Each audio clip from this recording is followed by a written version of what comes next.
then you let us know when you're ready. You ready? Okay.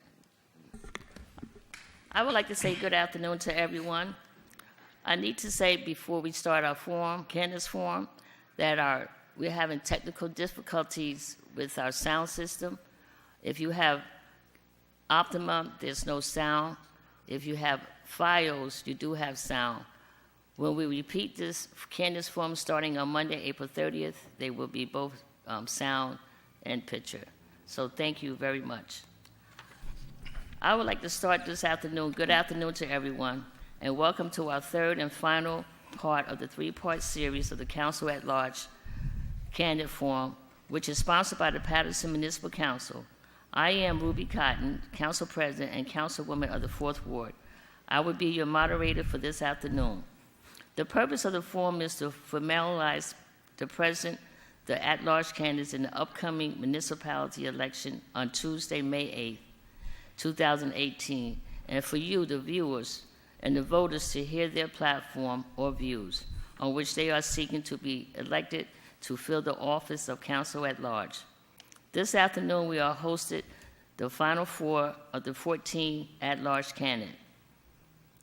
However, in the municipality election on May 8, 2018, you will be able to vote for 3 candidates. The candidates formed today who are vying to be elected to the office of Council at Large are follows: Flavio Rivera, Davon Roberts, Juan Mitch Santiago, and Zellie Thomas. Please use this form to familiarize yourself with the candidates as well as to the listening other viewers. As moderator, I will strictly enforce the time allotted to each candidate, maintain decorum and discipline, and will intervene in an event of any deviations from the spirit and the purpose of this forum. I must ask that all candidates show respect and courtesy to each other.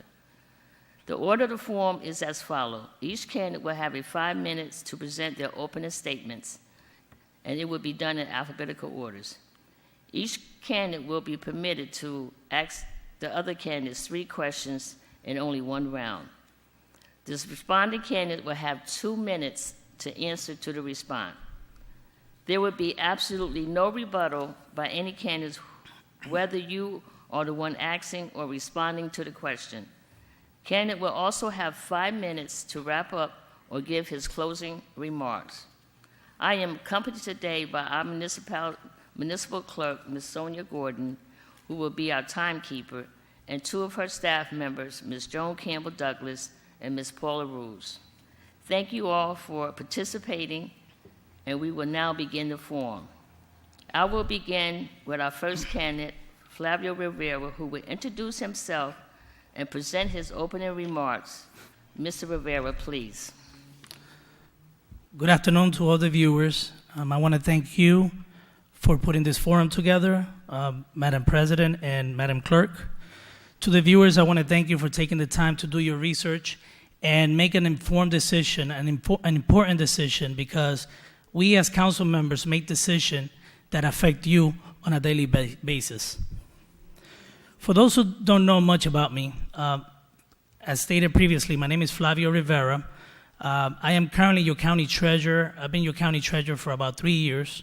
I've been attending council meetings for approximately 12, 13 years, where I've seen a lot of things go on that should not go on in city government. I decided to run because we cannot continue to do business the way we've been doing business in this city. Throughout times, I have seen many irresponsible budgets being approved. I will go up in the podium and, basically inform the council of all these areas that are, overstated, given that this is what I do every day for a living, being county treasurer and being one of the 2 certified municipal finance officers in the city of Paterson.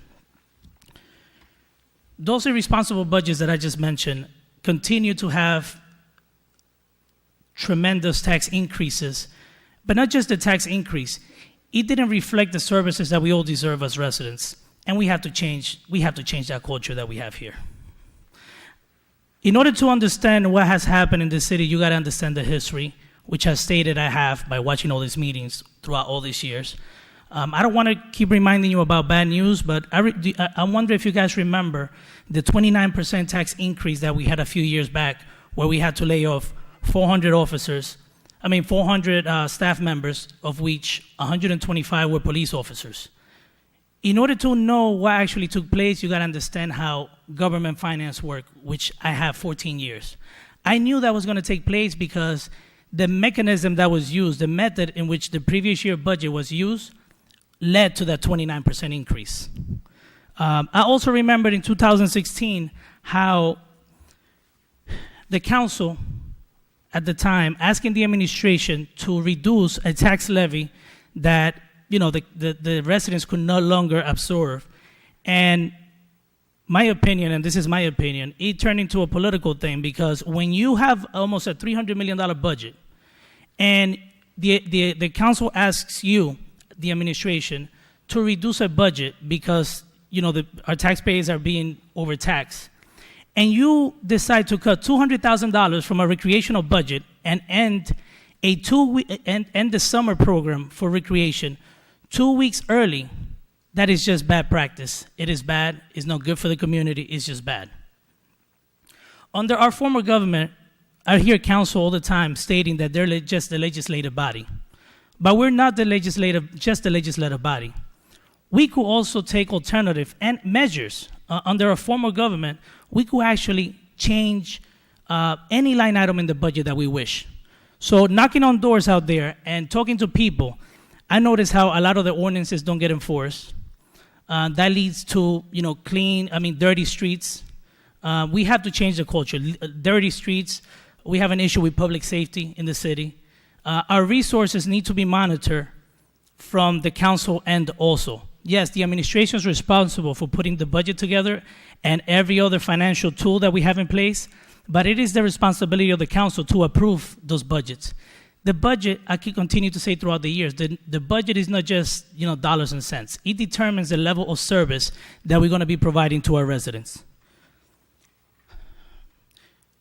I notice when you start looking at different cities, how we pay as much tax as any other city, but we don't get the services that we deserve here. We don't get the same level of services as other cities. And we need to start demanding more as residents and as council members. I promise you, when elected, I'm going to take a proactive approach. I'm going to use the 14 years of experience that I have working with municipal budgets and having a broad understanding of everything related to city government. And I'm going to start working with the rest of the council and the administration to make sure that the decisions we make is in the best interest of the community, leaving politics aside. I've shown that throughout the years, coming here to the council meetings, doing extensive research. I will use every ounce of knowledge that I have, that I've gained through my work experience and through watching these council meetings and through the research that I have done throughout the years to make sure the city moves in the right direction.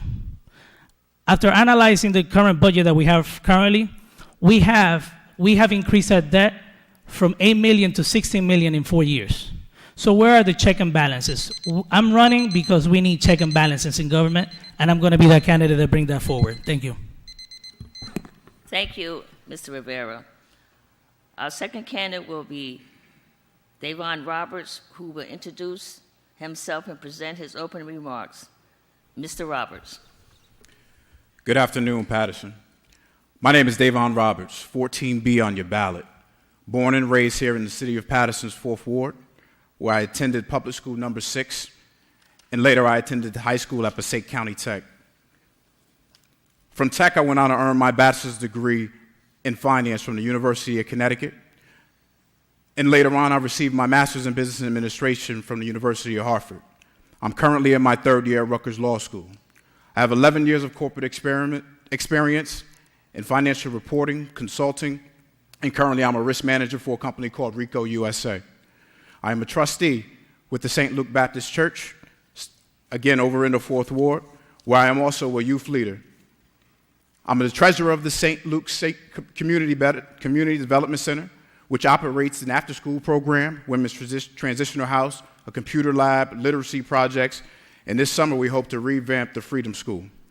I am a homeowner here in the city of Paterson on the same block that I grew up on.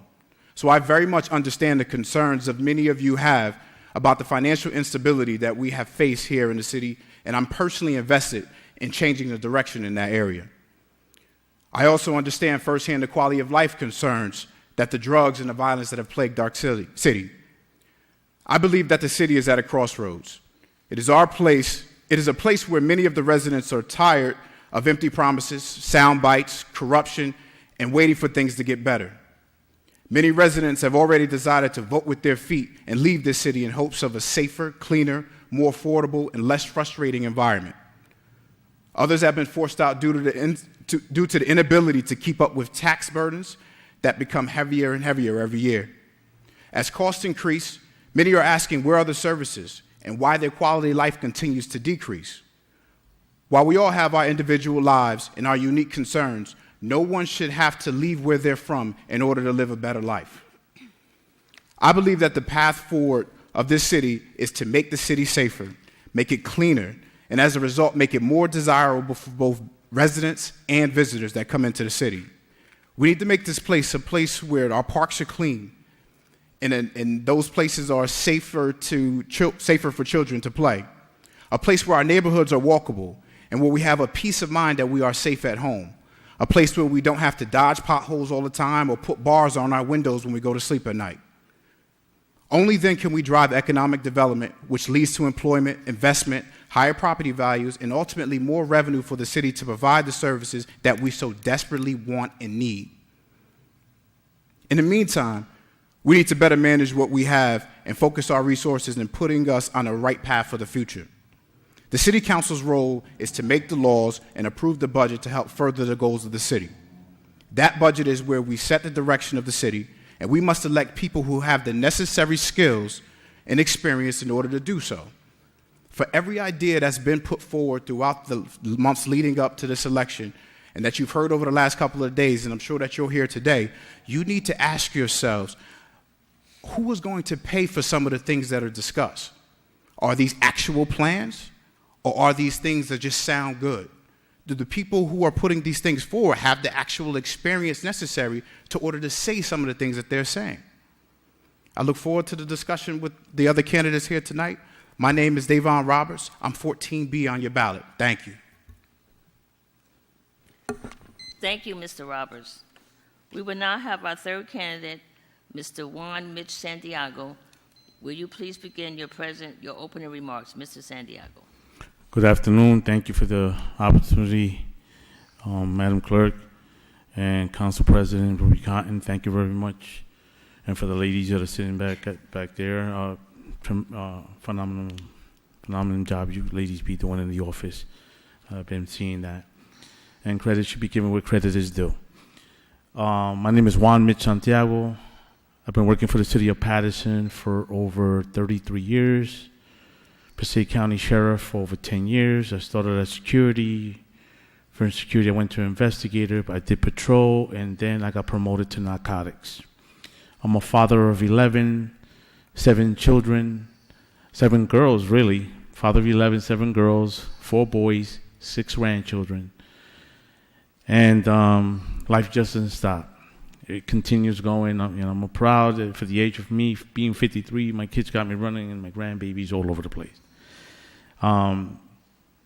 I worked in a juvenile detention facility. I was a juvenile detention officer. I was elected to the school board 3 times. Vice president 2 times, president of the board 1 time. The reason that I'm running is because everybody in this city is just totally fed up. I'm fed up. This election is a very, very, very high-profile election. Everybody's watching this. We had numerous individuals that got picked up, numerous individuals that have gone to jail, and from one title, now they became cooks in the jail. That's what they're doing. They're cooking in the jail. And I believe, and I can't say any names, but we still have more. We still have more in different offices that are doing the same thing because they haven't learned their lesson towards what's going on throughout this city. And of course, we have even elected officials that are still doing the same thing. And it's not a female or females. But sooner or later, the light comes out. You can't cover the world with your hand because the truth one way or the other is going to come out. We got potholes problems in the city of Paterson. To all fairness to the department, which those are my brothers and my sisters, the lowest pay within the whole state of New Jersey, the lowest pay. But they try to work hard, diligent. With one truck for 6 wards, you really can't get the job done. Some of the administrators that are working within this city, they shouldn't be here any longer. What they should start looking for another job. Get your resume together. The city of Paterson had enough of you, had enough of this corruption that's going on. Get a job, just get out of here. We have well-qualified people within this city that could fulfill a lot of these jobs. We got well-qualified people here. We need to give people opportunities. Thank you. God bless. Let's move this city forward. Enough is enough. Thank you, Mr. Santiago. And our fourth candidate that's coming up, Mr. Zellie Thomas, will introduce himself, present his opening remarks. Mr. Thomas. Yes, thank you. Good afternoon. I first want to thank God for allowing me to be here and bringing me this far. I also want to thank Madam President and Madam Clerk for allowing us into this really sacred space, the City Council chambers. My name is Zellie Thomas. I'm a lifelong resident of Paterson, New Jersey. I'm a community organizer and a proud Paterson public school teacher. I'm 1B on the ballot. I'm first on the ballot. I want to be first on your hearts and minds as you go into the voting booth and make an important decision about who is going to represent you on the City Council. I want to be first on your hearts and minds just as the children of Paterson and the community is on my mind and my heart every single waking day. I'm deeply committed to protecting our residents and protecting our community through advocacy, education, and legislation. Paterson is a place of so much promise and potential. But when government doesn't put residents first, we see blight and despair. When government doesn't put children first, we see a lack of education and a lack of recreation. Our children and our residents deserve so much more. Our children can't go to school if they're dead. And our young women and men can't go to work if they're in jail. We have community members who have to make this tough decision every single month of whether to pay rent or buy groceries. And in the streets, everyone is asking, where are our leaders? Where is the leadership? And my reply is, right here. The leadership is right here. And I plan to lead again with advocacy, education, and legislation. That's something that's so much missing from the City Council. One of the things that I'm a strong advocate for is fair and affordable housing. I deeply believe that housing is a human right. Everyone deserves access to a safe, healthy, and quality home, regardless of their race, creed, income, or zip code. Currently, Paterson is the second highest house burden city in the state of New Jersey. Over 44% of renters in Paterson pay more than half of their income on housing costs and utilities. Who's protecting our residents here in Paterson? I came up with a policy platform to start to move us forward in order to give those types of protections. One, I want to amend our current rent level control board in order to reduce the allowable annual increase. I want to revive the tenant advisory board so that tenants have a place to go and complain about the conditions in their units and their apartments.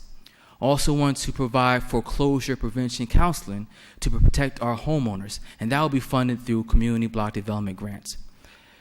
Paterson should be a place that is thriving. Our children and our residents deserve a community that is safe and thriving. And we can't do that just by talking or just by showing up at different places, but we can only do that through education, by educating our community members, through advocacy and legislation. I commit myself to being an advocate, not just in the streets, but in the boardroom for you, because this is all about you.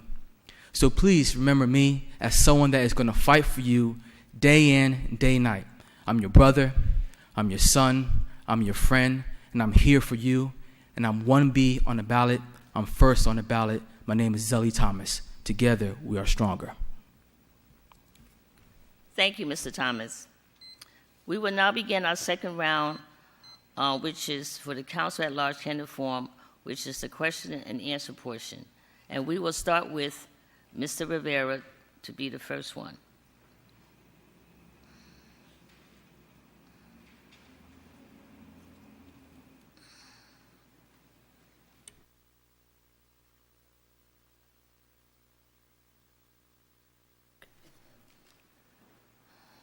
Before you begin, Mr. Rivera, just remind the candidates that you have 2 minutes to respond to the question. Thank you.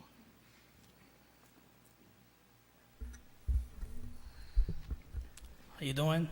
To the candidates, just want to remind the public the questions I'm about to ask is not addressed at a specific candidate. I don't feel I'm running against anyone. We're just here to, present our platform. There is 3 positions available, and we just want the residents to make, the best informed decision they can make. So all of my questions are going to be addressed to all 3. So if elected, you will be making decisions that affect, basically on behalf of all of us, the residents, which affect all of our lives. So the first question is, what are the 3 legal ways? Remember, you will be making decisions, so you got to understand the resources. What is the 3 legal ways a government entity like this is able to spend money? 3 legal ways.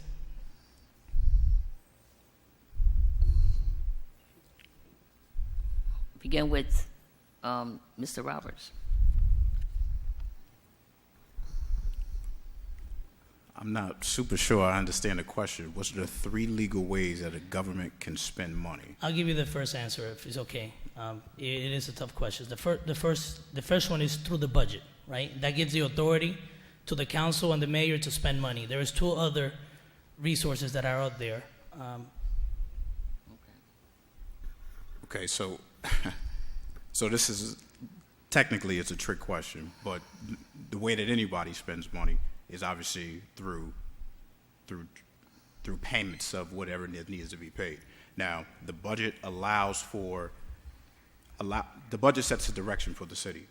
Nothing is actually paid off of the budget. The budget gives the resource. The budget are just line items that gives the administration the ability or the guidelines in terms of what they should pay or what they shouldn't pay.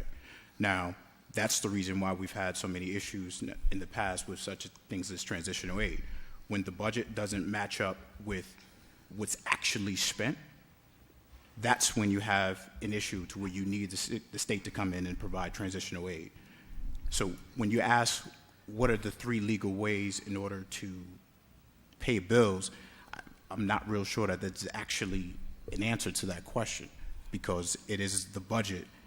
You mentioned that the budget was the first way in order to pay bills. No, the budget is the guideline that's set forward in order for the administration to be able to figure out what it is they can spend and what they shouldn't spend. And every year they go over that budget, which is why you need transitional aid. Thank you. The next question, you're not going to rebuttal. No, it's not a rebuttal. No. I would not do that. I got to rephrase the question. Because, Okay, rephrase it. Yeah, for rephrase. It's the Mr. same line. Santiago. Yes, For I Mr. never said, the question was never, I used the word, the 3 legal ways of spending money in city government. What are they? I gave you the first one, which is through Mr. the budget. Rivera, you said it already. Okay. Mr. Santiago?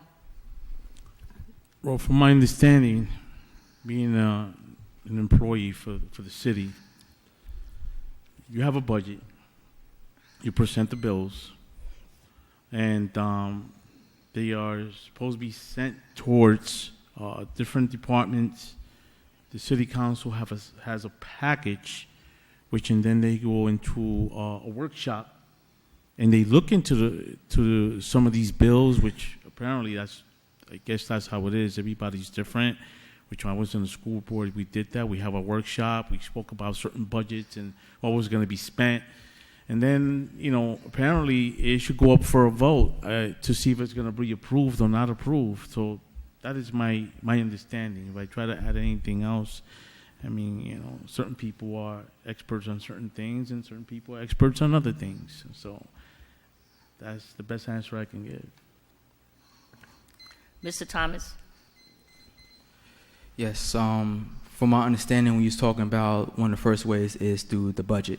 And when the council is presenting a budget, sometimes there is like expectations. Like, for example, with the auctions, they expected to make more money through the auctions, the properties, than there really was. So the budget is one way for us to able to legally spend money. Another way is through special appropriations or through emergency appropriations. So, for example, if there's an emergency situation where the city government needs to spend money, that's where it comes through the city council to vote on it as well, if it's not something that's already allocated in the budget. Thank you. Mr. Rivera, your second question? Yes. So we're 9 members on the city council. I want to know, what do you bring to the table that would improve the function of this council to bring check and balance in government? Start with Mr. Santiago. Simple. Work as a team, work together. I can't be a one-man gang just sitting up here trying to move the city forward is totally unbelievable. In order for us to move the city forward, we as a council have to work together. Bygones be bygones, work together, work with the mayor, with the administration. But one thing I will for sure you is it's corruption. I will expose it to the highest, to the most fullest capacity that I could ever do. Everybody's just tired. I just want to be a people's person, open door policy, take this as a full-time job, not a part-time job. And I just want to help the public. We have serious problems here. Serious.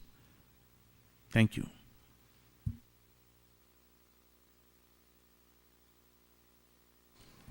Could you repeat the question, Mr. Flavio? Yes. Sure. The council has 9 board members, Mm-hmm. 9 council members. What do you bring to the table that would improve the operation of this council? Definitely. A few things. Even though this is my first time running for elected office, it's not my first time being involved in policies or creation of policies.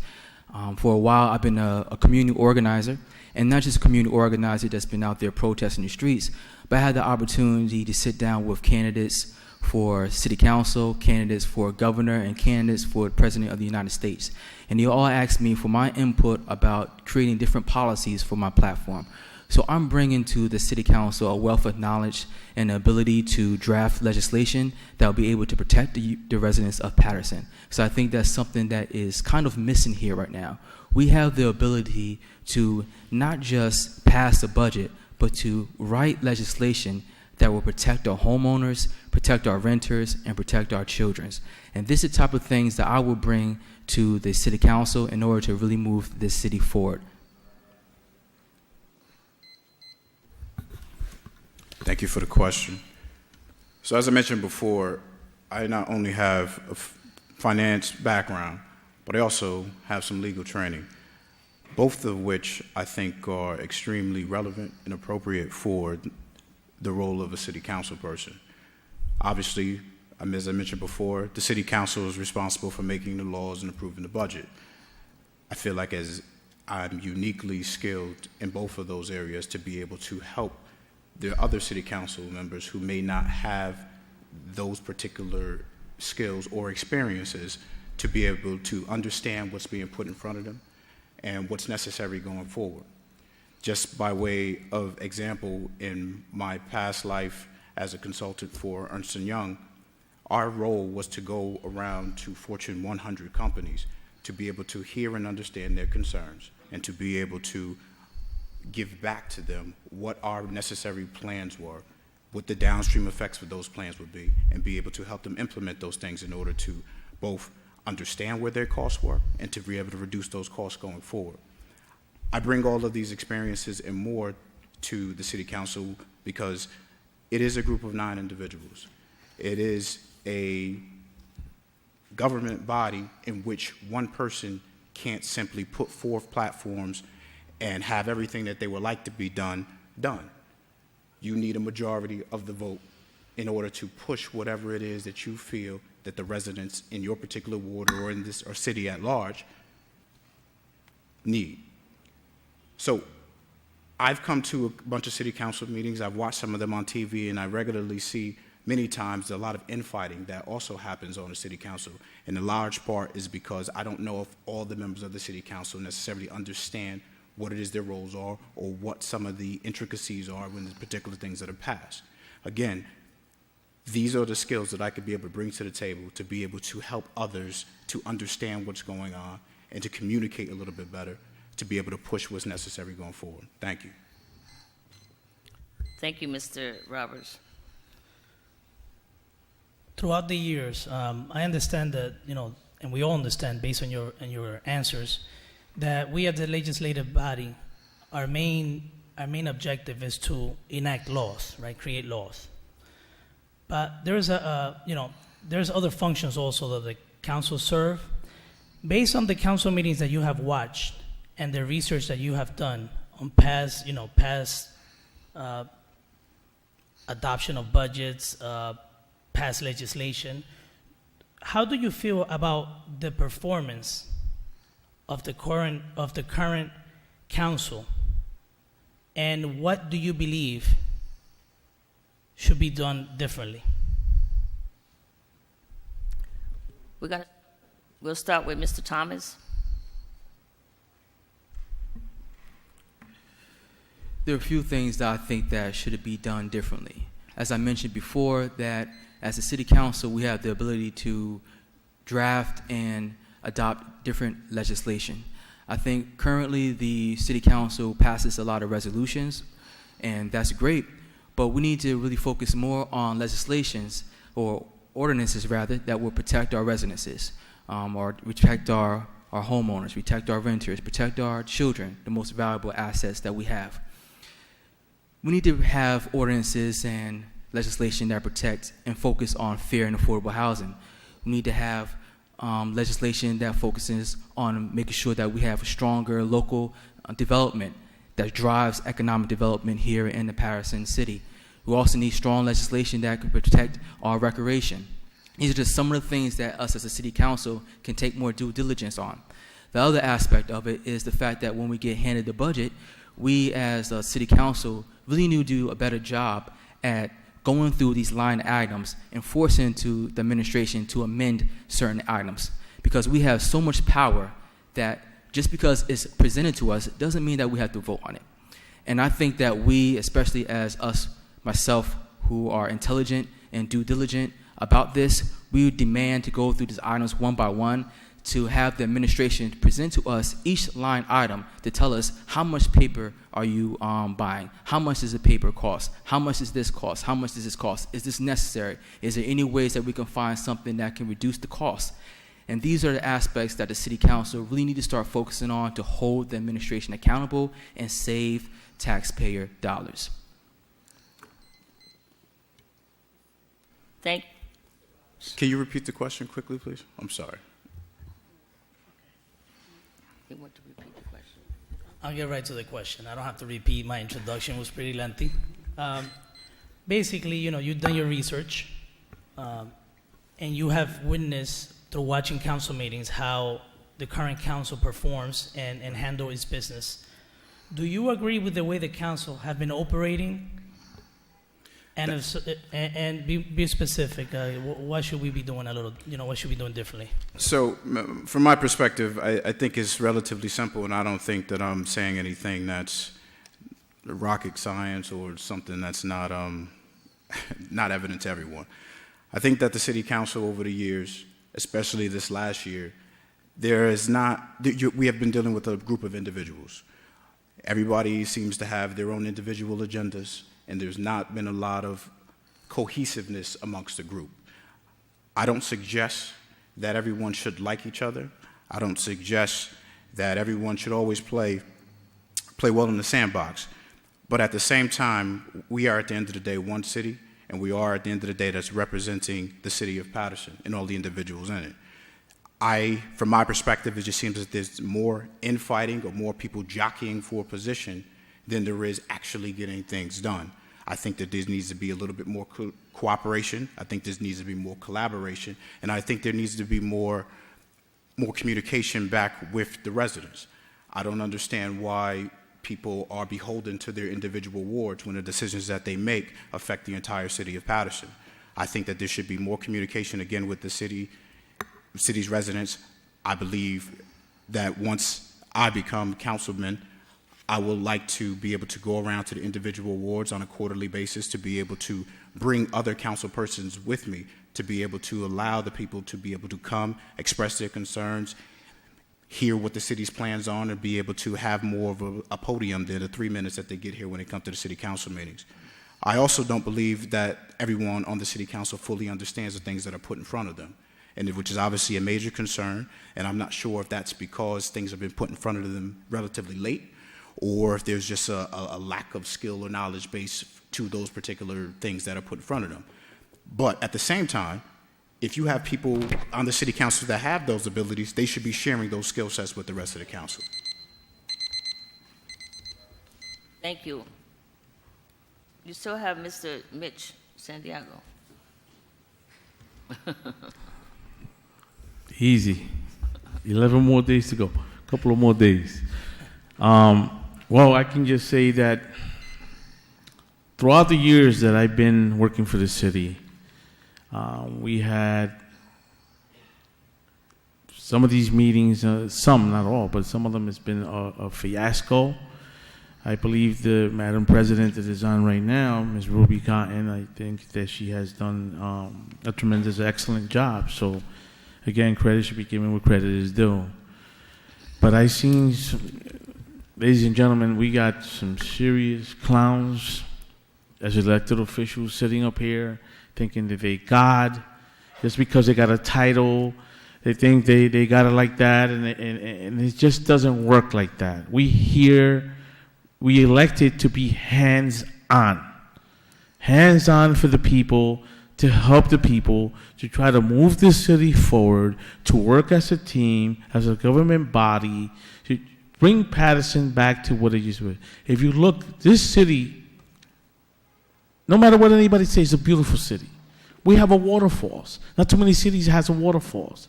We have a lot of history within this city, and we need to utilize it. But can I really tell you that the citizens are being treated right at times?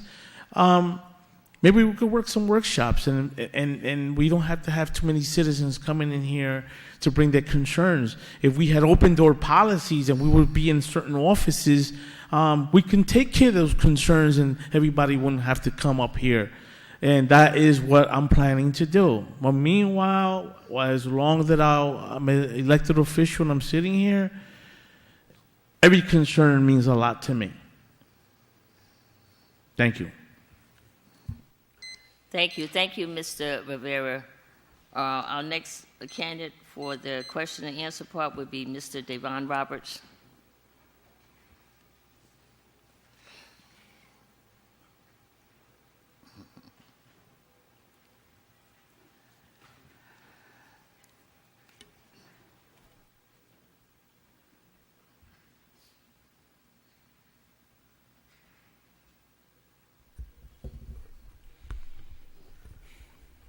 Can I begin?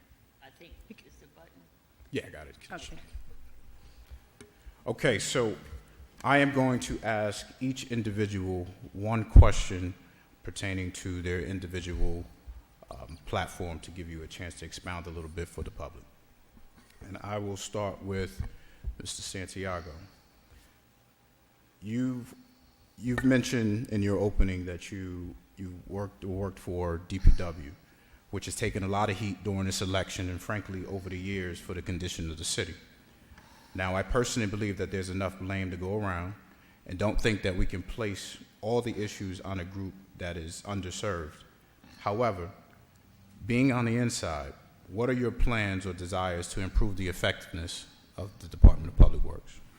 I'm glad you asked that, because it's quite and simple. We need more equipment. We need more patch trucks. We have one sewer truck to clean up the sewers, the hatchback for 6 wards. It's ridiculous. The guys, to all fairness to them, they can't do it. We need more equipment, more trucks. We need to get some of the administrators that don't even live in this city. They have dual jobs. They haven't done nothing. We have these law firms that don't even belong here. We should just fire them, take these salaries, cut these salaries, and place them in some of these departments like the Department of Public Works and their budget so we can increase their pay, get more manpower, and enforce these laws in order for us to bring more revenue to this city. We cannot bring revenues to the city for the department that has a skeleton crew or don't have the proper equipment. I will defend that department to the highest capacity, 150%. Those are my brothers and my sisters. I was a can man for 5 years. I know what is needed. I know what they need. And if they have it, they will get the job done. Thank you, Mr. Santiago. Next question is for Mr. Flavio Rivera. We haven't had the pleasure of seeing or hearing you at many of the debates, but it's my understanding that you are running on being well-versed in your financial literacy and stating your service on the Board of Education as evidence. First off, thank you for servicing our children in the school system for these past few years. With that said, the budget is $540+ million on any given year over the last however long. Yet, by most accounts, it still seems as if we need more funding. Can you share with the group and the city of Paterson how your tenure on the school board has helped the board become more fiscally responsible as you seek to do with the city budget, which only has half as much money?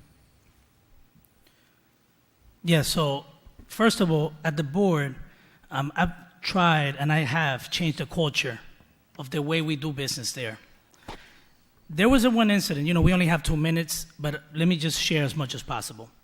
About a month and a half ago, I was presented, and this is the type of questions I want to see here at the City Council.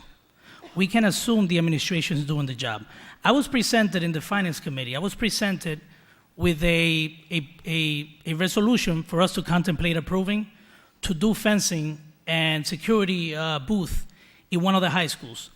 And the proposal was for 1.4. The company proposed doing the project for $1.4 million. I raised a question that normally doesn't get asked here because that's the job of the administration supposedly, but it's not just the administration. We need to hold people accountable. I asked the administration a question: how much did our engineer said that project should have cost? The answer was $457,000. $457,000. That means that if I didn't ask that question, we would have spent $1.4 million for a project that should have cost $457,000. Then, in a following meeting, because that opened a whole can of worms, because I had a lot of questions, this is what I've been doing for 14 years. My daily job, this is what I do. I asked the next question. Actually, they came at the next meeting and said that we were doing it in-house for $330,000. That saved the district $1 million. Also, when Dr. Evans, and don't forget, the district was run by the state. When Dr. Evans was there and was contemplating doing a tax increase, I told him that he needed to get rid of all those consultants that he had, and I specified which ones, because he didn't have a specific job for them to do. It was just a hookup. It was just him putting people in places because he was asked to do so by whoever in the state. So my approach is we need to have a nonsense approach, and I have contributed a lot, but 2 minutes is not enough to tell you all I have done. That's just one example. Thank you. Thank you, Mr. Rivera. Last question is for Mr. Thomas. Your platform has been largely about fair and affordable housing, which is extremely important and clearly necessary. However, as you know, we have a significant issue with the budget, which levies a significant cost on the people who own the housing that you seek to impact through rent control and other tools. Many of these individuals are Paterson residents who rely on these rents in order to make ends meet. Specifically pay the costs associated with owning a home, taxes, sewer bills, general upkeep, etc. By capping the amount, it may force some of these homeowners not to be able to afford their homes and discourage investment that we desperately need. Can you share with us your plan for alleviating this burden or concern? Well, first of all, thank you for the question. As Davon mentioned, one of the things that I'm pushing for in the Fair and Affordable Housing Policy Platform is rent control. And rent control is something that's maybe new to Paterson, but isn't new everywhere else. There's many different cities all across the United States that have been using rent control and have been tremendous results being seen. Some of the questions that you have asked are some of the same questions that have been asked in other cities, where they have first feared that homeowners and other tenants, or rather developers, would face financial strain because of rent control. And what we've seen all across the board is the opposite is the case. What we see is that with rent control, that more people are able to save their money, and when you have more disposable income, it actually helps the local economy. But the other thing as well is that the rent control, even though right now it's capped at 5%, in the New Jersey and New York area, the income for most people only goes up 2%. So if the cap is at 5% and people's income is only going up 2%, they won't be able to meet the needs of being able to stay in that particular location. And at some point in time, people will have to either relocate or be forced to evict. I think that's a serious issue, and that we as a community have to have a dialogue. So this cap isn't something that's going to be based on my ideas, but it needs to have something with a dialogue with the community. I've already had one rent control forum in the community, and I think us as a city body need to have more of concerns with the community and really gauge from them what is affordable to them, and really try to work with the community and with different landlords and developers to see what is possible to move the city forward and keep people in their homes. Thank you, Mr. Thomas. Yes. Thank you, Mr. Roberts. We will now have for our question and answer portion of the Council at Large candidate forum will be Juan Mitch Santiago.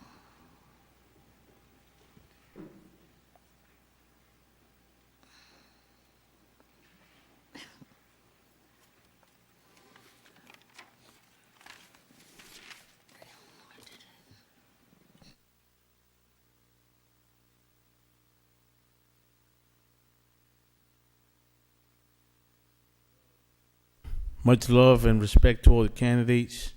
Godspeed, good luck. We all here for the same purpose. I have no question for either one of you. Thank you, Mr. Santiago. We will now have for our Council at Large candidate forum question and answer portion, Mr. Zellie Thomas.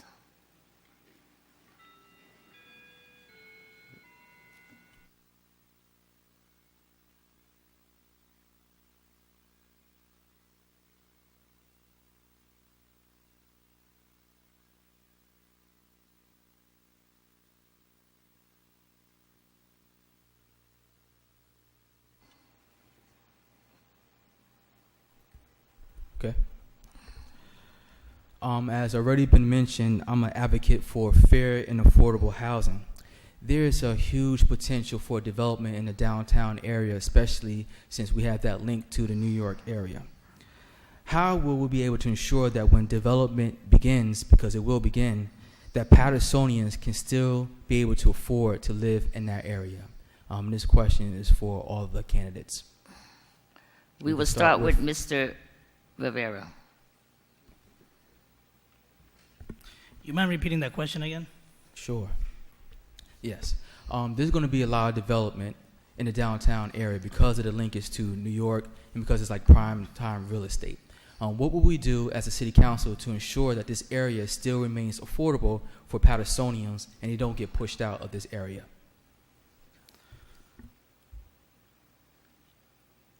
I think it's a long time from coming, because I believe in order for the downtown area, we have development here for the past, we have apartments here for the past, I would say 8-9 years that have been remodeled.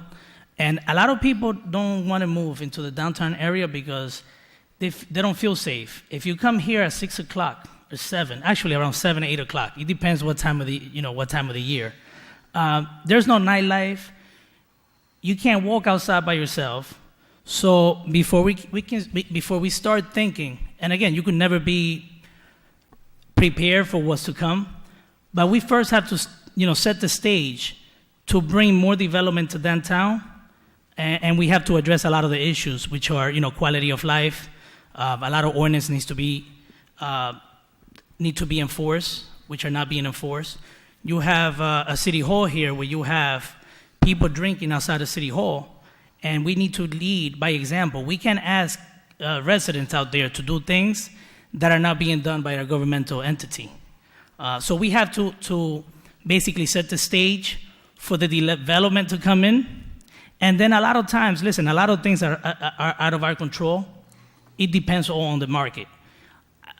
The more value the properties gain, I think we best for every homeowner that we have. We're a big city. We have approximately 22,000 units in the city. So to try to prevent growth, I don't think will be the best thing for the city, to be honest. Thank you. Mr. Roberts. So I kind of disagree. I think that development is a lot closer than Mr. Rivera feels, especially given what you said about the link to New York City. Now, as you know, when developers come in, they are actually incentivized by the state and federal government in order to provide affordable housing. So that comes with already a built-in incentive for them to go ahead and put some type of caps in place.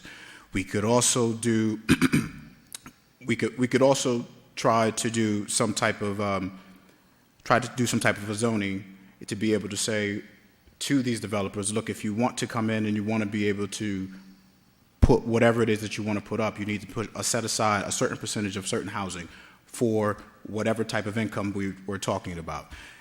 I don't know if we necessarily need more low-income housing in the city of Paterson, but if we're talking about affordable housing and if we're some type of a rent cap, then perhaps that could be put in whatever type of ordinance that we're trying to put together in order for these developers to come in during those negotiation times. But I also wanted to point out that usually when economic development happens, usually jobs come into place. Now, if there are more jobs that are coming into the area, which obviously we desperately need given that our unemployment rate in this city is 3 times the state average, I think 12 or 13%. Those jobs should be able to help people to have more disposable income to be able to deal with whatever increases that happen with those particular housing units. Now, with the increase in development that comes downtown would also probably likely come with increase in certain amenities that happen. What I would like to see is to be able to encourage economic development or encourage the stores that are already within any particular areas to be able to allow them to be able to do so, to make those areas more comfortable, more affordable, or continue to be affordable for the residents that are already within those areas. But the downtown area can and will be separate. We should not try to prevent growth in the downtown area, especially when the city is so cash-strapped and in a desperate need for the revenues that it could generate. So if people want to come and spend $5, $6 on a coffee, by all means, they should do so. That's going to help the city. I'm glad you asked that question. So that shows me that you have a vision. In order for you to think that way and ask that question is because you have a vision, and I like to be part of that vision. You are absolutely correct. Downtown area is horrible. Horrible. I have gone to the Village, Manhattan, Jersey City, Newark. In order for us to help downtown, we have to have a plan, and it can't be a plan of us say, hey, I'm the man. I'm the one that is elected. I want to shine. No, the whole council has to come on board. The whole administration has to come on board. We have to bring these owners from downtown stores on board. I've been looking in certain areas in downtown, and they vacant. They totally vacant. But if we could speak to these owners and say, hey, let's bring downtown alive again. If you could fix the area and you could rent it out to certain people and a certain amount of rent, people in the city of Paterson, they're not making no money. The people here are hurting. And if you could rent these out at a certain amount of price for low income or low income housing, you could start filling up some of these areas up in downtown, and you could bring it alive again. We could bring some revenue from the city, hire more police officers, put them, even with the mounted unit, put them in patrol in downtown, and we could just come back and bring it alive again. But we have to have a vision. But you're absolutely correct. I'm on board with you with that. If we can make it happen, we can. But we can't just have one person thinking they could do it alone. We have to do this together. We have to bring these homeowners, these businesses, these investors, and say, hey, let's work together. Let's get it done for we could just in the best interest of the city of Paterson. Thank you.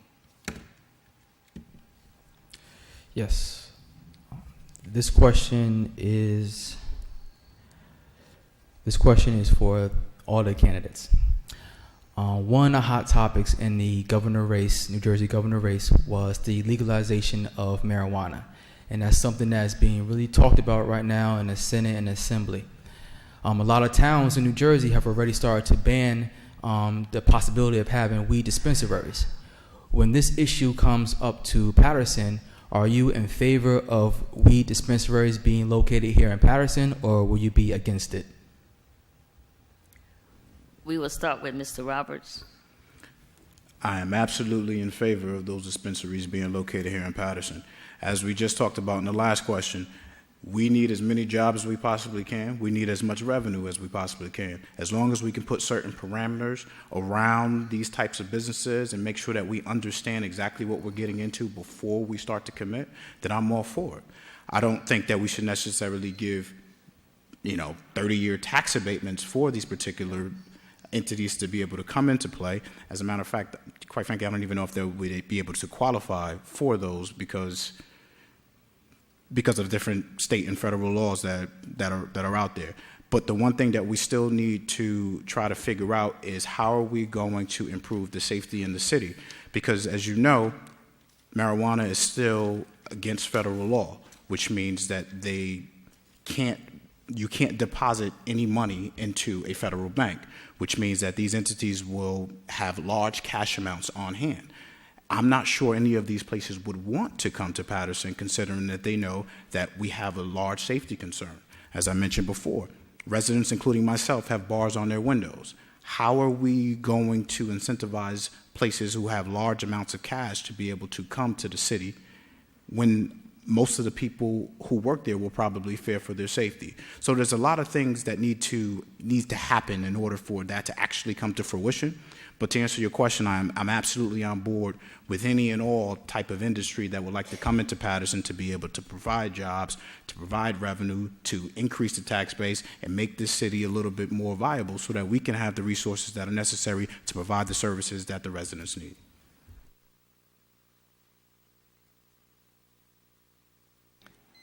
Thank you, Mr. Rivera.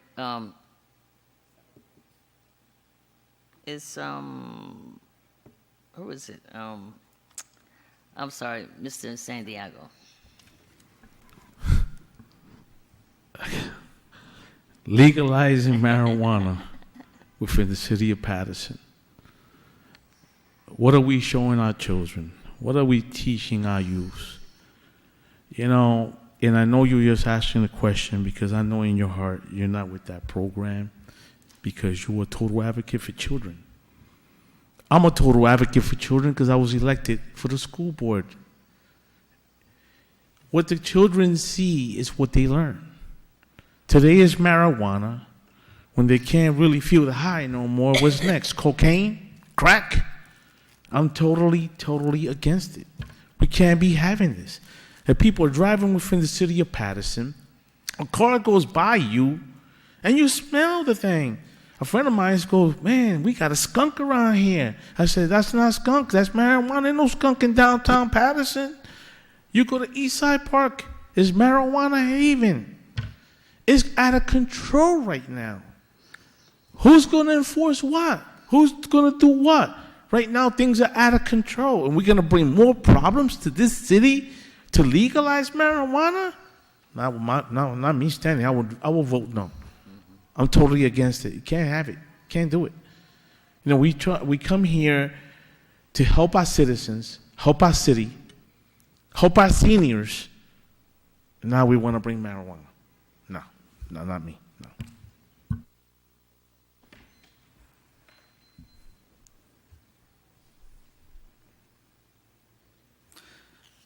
The question, we as a council don't legalize marijuana. We would have to make a determination if it would be good for the city to allow the dispensary to be in the city of Paterson.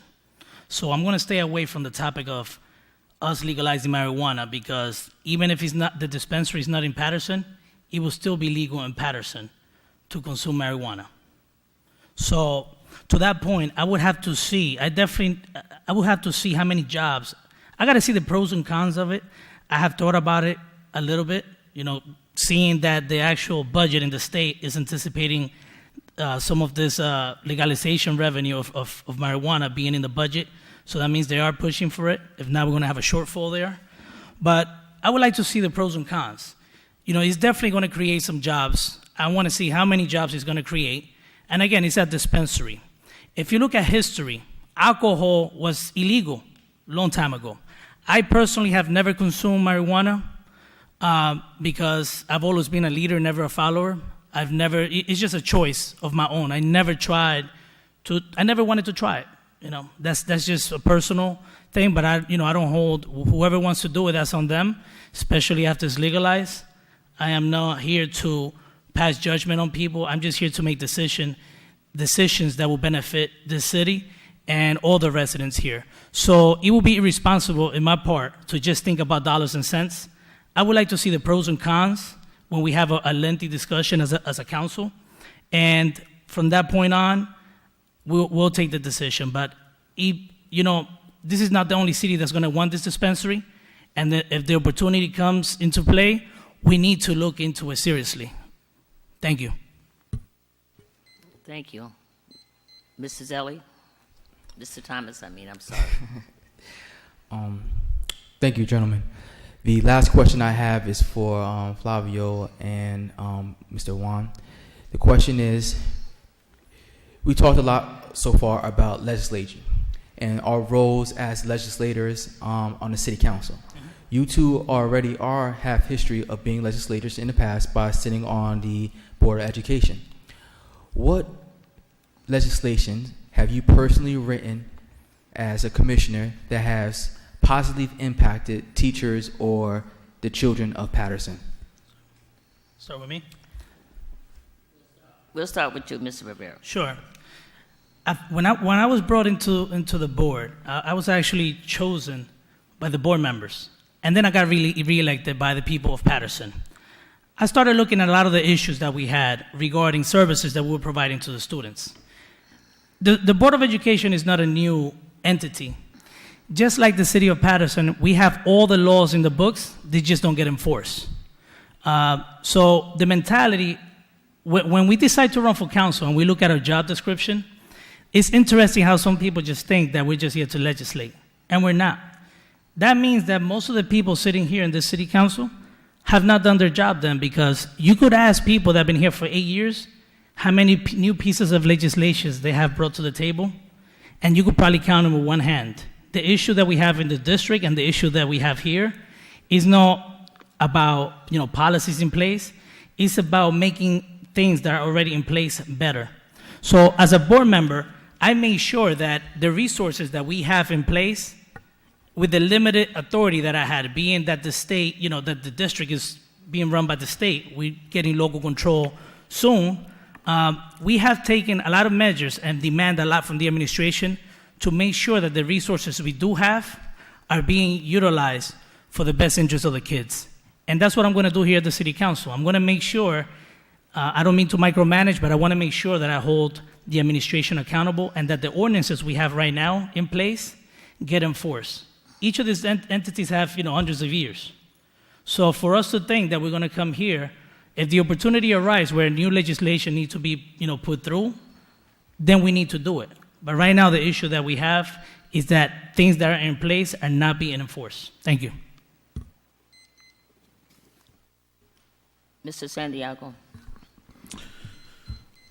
Well, when I first came to the to the Paterson School Board, when I first got elected there, I came there pretty gung-ho.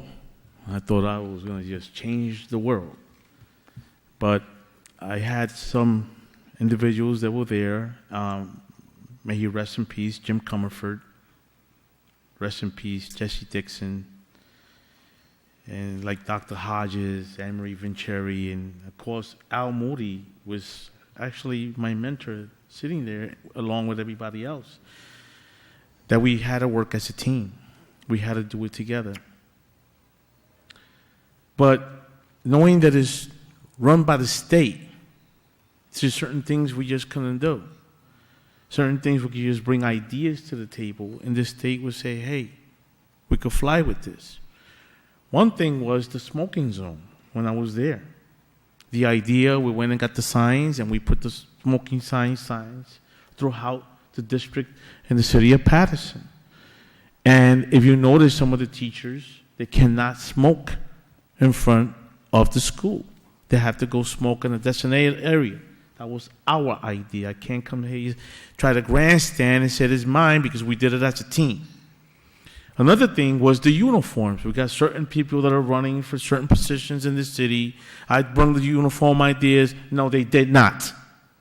We went to Las Vegas when the killing took place, down there in the school, me along with Chauncey Brown, Danny Vergara. We saw the children with uniforms. We said, excellent idea. We saw them with ID cards to identify the children. In Chicago, we did the same thing. And we said, hey, let's bring this to Paterson. And it was up to the state to approve. But we did it as a team. The last thing was the sniffing of the dogs within the high schools. I brought the idea because of weapons and the knives and the drugs being snuck in to use the dogs, and that they shut down. Thank you, Mr. Thomas.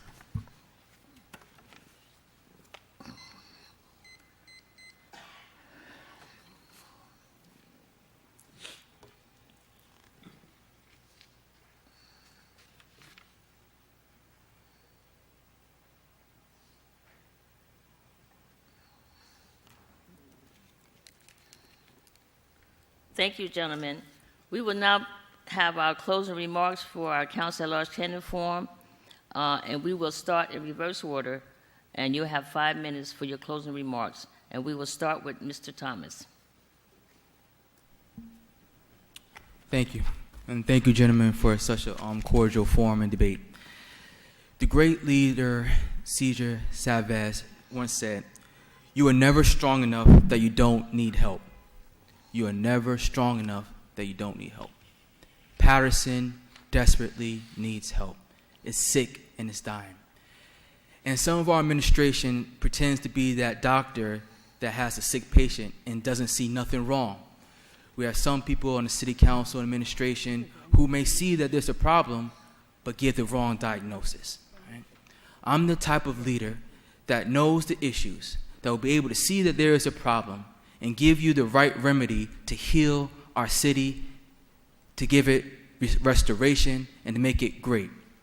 Paterson so much desperately needs someone, that type of leadership, to protect our kids, protect our community, and protect our residents.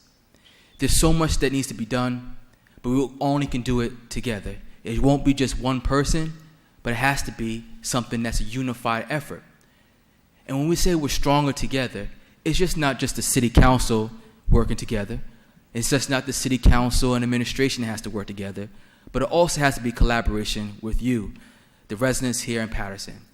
We can't come up with all the ideas by ourselves, and we can't be your voice. You have your own voice. We need to listen to you, listen to your concerns, and be able to fight for you and advocate for you in order to give you the protections, in order to give you the safety that you so desperately deserve, the resources, the services that you so desperately deserve. My name is Zellie Thomas. I am that leader that we've all been waiting for. You are that leader that you all been waiting for. Together we will make the city stronger. Together we will win. On May 8th, I'm asking you to join me. I'm your brother, I'm your son, I'm your friend. I'm here for you. You will always be able to reach me, and I'll always be there just a phone call away. I'll be here at the City Council making sure that we have these policies and legislation that's going to protect you and not harm you as they so desperately done. I'll be a legislator or a council person that won't ignore you. I won't neglect you because we need to change the culture here in City Hall. This is your building. This is your city. We're just your megaphone. You have a strong voice. Use that voice on May 8th to go in that ballot booth, push 1B, and vote for Zellie Thomas. And let's move the city forward together. Thank you.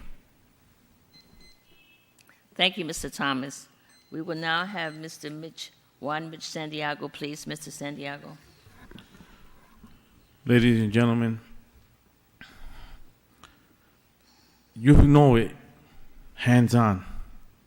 We have serious problems within the city of Paterson. Not just drugs, the potholes within the city of Paterson that is not fair to the guys with just one truck.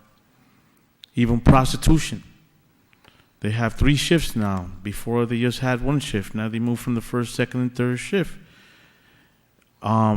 It's just bad. It's ridiculous. As my brothers and sisters, Dakota Blue, Paterson Police, we have to help them get the proper equipment, get the proper things, and bring task force back to Paterson like it used to be. They got dismounted. They got dismantled many years ago and bring Paterson task force back again to clean up the city.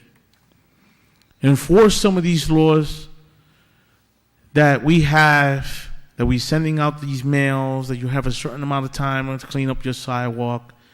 No, you shouldn't have a certain amount of time to clean up your sidewalk. The citation should be given to you right there and then. You should know better. As your lot, the inspector sends you a letter indicating you have a certain amount of period of time to clean up your lot. No. Citation should be given in the spot. That'll start bringing revenue within this city. You're sending this citation, they come and they clean it, they just let it get dirty, you got to send them another citation. No, they know better than coming and cleaning it. The fine should be higher. If you get caught dumping garbage within the city of Paterson, and you come in and dump garbage within our city, your fine should be at least $10,000. Your vehicle should be towed, and you should be arrested and charged, and you should be placed on the newspapers itself. These fines that these dumpsters are getting, $150 when they're getting paid $800 to $1,000 pick up garbage, and they dump it in the middle of the streets. You go to the dead end of Montgomery or Godwin Ave or anywhere within the city of Paterson in the 5th, 1st Ward, anything, and they think that we a dump site? No, enough is enough. Let's find them heavy, let's tow their vehicles, and show them that we mean serious business. Taxes are killing everyone. They're absolutely killing our seniors. They live in a fixed income. They can no longer afford it anymore. They're losing their homes. We cannot afford to be increasing our taxes within the city. I'm a person that I don't like to promise too much. Because a lot of people, sometimes I promise this, I promise that, I promise all of this. No. The only thing I can promise is I'll do the best job that I can. That's what I can promise. I can take criticism. You can let me know when I'm doing right, when I'm doing wrong. For a person to come sit up here as an elected official to think that they know it all, it is insane. I don't think it's right. I think we also should take advice from certain citizens. One person can learn from someone else. He can learn from me, or he can learn from me, and I can learn from them something. And that's how it is in order for us to move the city forward. These gentlemen that are sitting up here, out of 14 candidates, we have all treated each other with the most of respect. We haven't bashed each other. We're not here to embarrass the city. We've been staying focused to move the city forward, and we came here with a plan. So I want to commend not only the 4 that are here, but all the other ones that are running. Tremendous job. I'm 5B on the ballot. The best is yet to come. I'm on a ticket. 3A, 5B, and of course me, 11B. In the military, they say 11 Bravo. God bless everybody. Thank you for this opportunity. And please elect me to be your next city councilman at large. Juan, Mitch, Santiago. Thank you. Thank you, Mr. Santiago.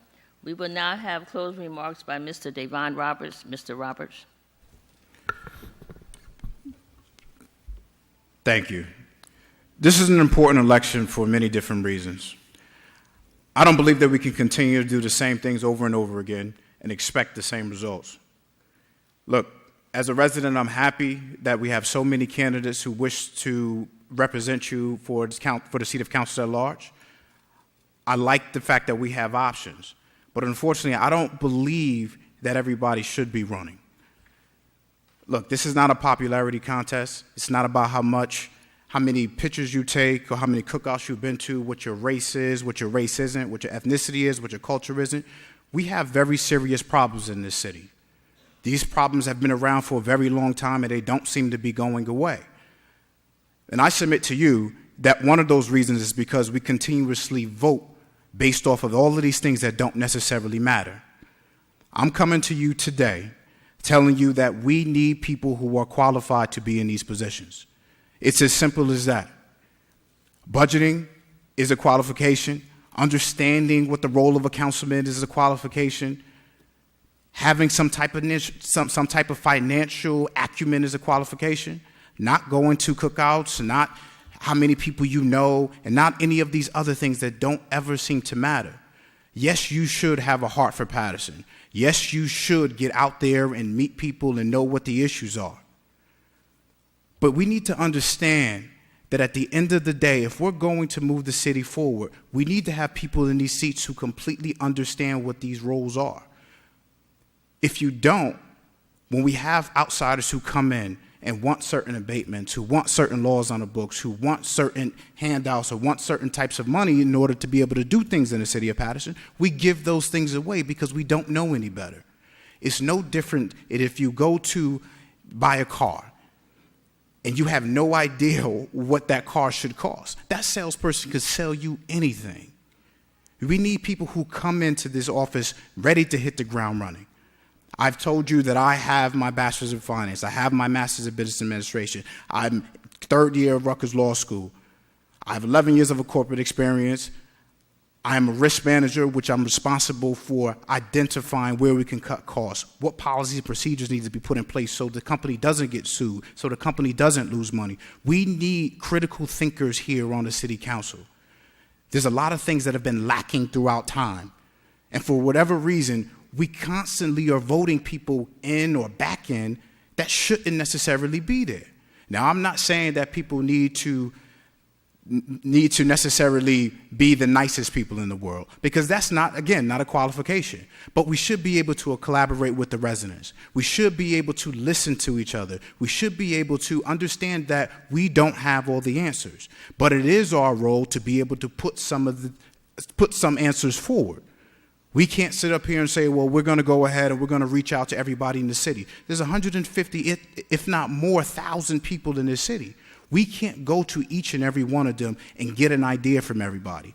Your role as a city council is to be able to understand what these constituents want, to be able to give ideas, prevent fresh ideas that are able to help the city move forward. Now, there's a lot of things that we can and we should have in the city. We should have better technology to be able to communicate with the city. The website is one of the big examples that continues to come up over and over again. We should be able to go onto the website to be able to see whatever it is that we need to see. We need to be able to click on whatever department that we need to click on to be able to get updated information.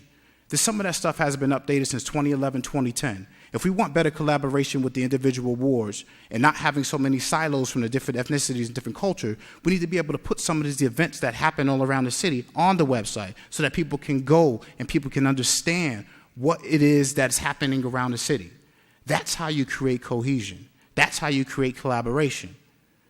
Taxpayers have had an extremely difficult time over the last 10 plus years.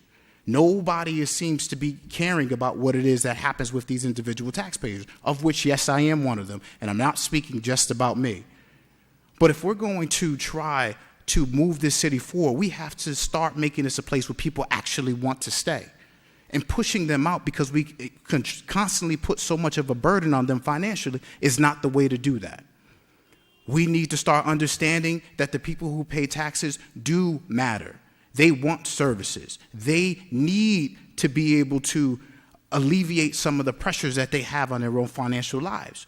And we as a city council, we as a city need to be able to understand, and when these ideas are presented, to be able to push forward and say, well, this shouldn't happen or this should happen in order to make sure that everybody is on a fair playing field. I'm 14B on the ballot. Davon Roberts. Thank you, Mr. Roberts. We will now have our closing remarks by Mr. Flavio Rivera. Mr. Rivera. Yes, this is to the residents and voters. We have 14 candidates currently running for this position. And I'm sure we all have good intentions. But good intentions alone is not going to get it done. We have elected many people in the past that have good intentions. And I personally feel that this city is not moving in the right direction. I am here to present my platform and to let you know why I should be one of the 3 candidates. The main reason is we need check and balances in our form of government. People that are sitting here are making decisions on your behalf that affect you on a daily basis.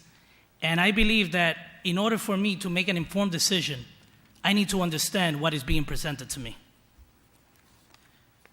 The council as a body is just not limited to creating laws. Yes, we are the legislative branch, but under a form of government, we have other authority also that is not being fully utilized. I continue to say that we could do more as a council, and when elected, I'm going to make sure that we do more. I don't believe in micromanaging, but when you have extensive experience of seeing what's going on in our government, we need to start asking for monthly reports and holding the administration accountable. That way they know that we are looking, that we're minding the store. I often hear this council body say, we were not aware. Well, I put you in that position, and I want you to hold me accountable once you elect me, and you would never hear these words out of my mouth. And I'm going to say it to date. Write it down. I would never say we were not aware. We were not aware. Because we end up paying for every time we say as a council that we are not aware. We need candidates up here. We all bring something to the table. But I'll tell you what I bring to the table that will make this body a better council body. We need candidates that understand how government works, right? There is 3 legal ways of spending money in government, which is the budget. The budget authorizes you to spend the money. That's what the budget is there for. You have the budget. You have dedication by rider, which is funds that are assigned to a specific purpose, and that was my first question here.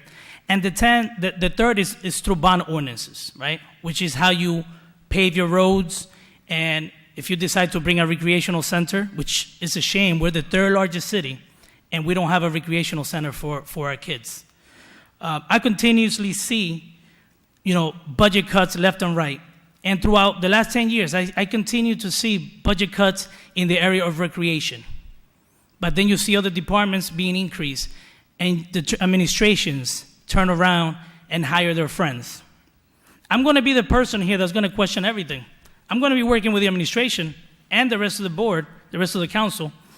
But I'm going to make sure that when a capital budget is presented to me, when a capital plan is presented to me, I'm not just going to approve $36 million worth of bond ordinances for us to pave the roads.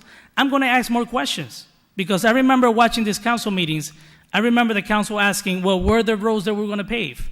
And they continuously, dance around the council. And we're not going to have that anymore. We're not. We need to focus, I'm talking to the people out there, and it's the same cry. Always the same complaints. We have dirty streets. We have homeowners that don't live in the city of Paterson, that live outside of Paterson. But you know what? Like they say here, and we got to change that culture, the stigma that we have is that anything goes in Paterson. And we got to hold those owners accountable. When we go to New York, my cousin owned a store in New York, and the first thing he used to tell his employees is that they needed to clean the front of the stores. While walking through the city, you could walk during any time during the day, and you will see mattresses outside of buildings, garbage bags everywhere, and it's not a specific time. Dirty streets, dirty properties. We, in front of City Hall, we got to hold ourselves accountable too. I remember working in these buildings for 3.5 years, and people would drink. I'm wondering why those benches are not in front of City Hall anymore. I remember people drinking in front of City Hall, and we have an ordinance that says that we shouldn't consume alcohol in public, right? We have the worst parks. We have our roads are in bad shape. Why am I saying all of this? If you bring me and elect me this May 8th, I'm going to make sure that I work with the council and the administration to figure out ways to bring all those resources, because I've been trained, being the one of 2 certified municipal officers in the city, I've been trained to understand every aspect of city government. My line on the ballot is 9B. Please give me your vote of confidence, and I won't let you down. Thank you. Thank you, Mr. Rivera. This will conclude our candidates forum, but I need to make a few announcements before.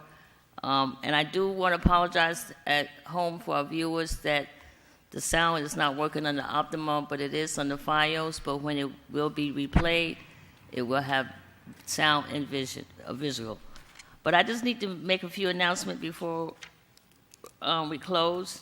I just want to remind everyone at home that our election day is May 8, 2018. Our polling sites will be open from 6 a.m. to 8 p.m. on Election Day. Polling sites information is located on the front of your sample ballot. Handicap polling sites information is located on the front of your ballot also.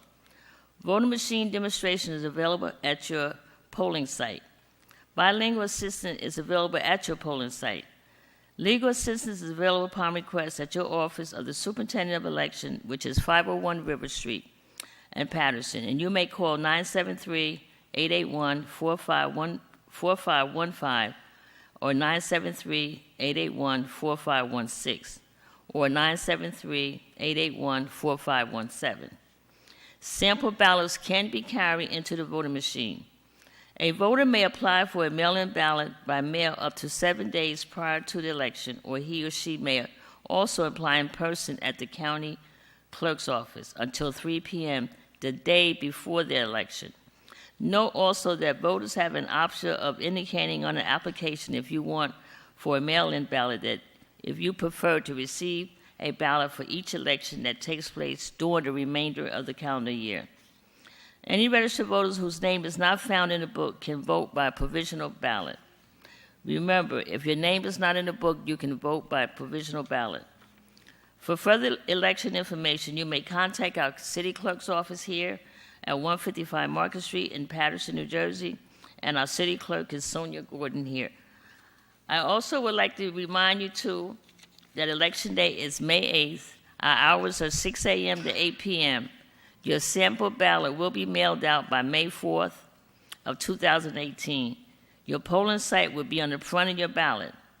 Beginning Monday, April 30th, 2018, the entire series of the Candidates Forum will be aired on our local channel. If you have any questions regarding the municipality election, please contact our clerk's office at 973-321-1310. And I would like to say to Mr. Zellie Thomas, Mr. Juan Mitch Santiago, Mr. Davon Roberts, Mr. Flavio Rivera, thank you for participating in the municipality city council at large election forum. And this will conclude our candidates forum, and I want all of you to have a safe and positive weekend. Thank you so very much.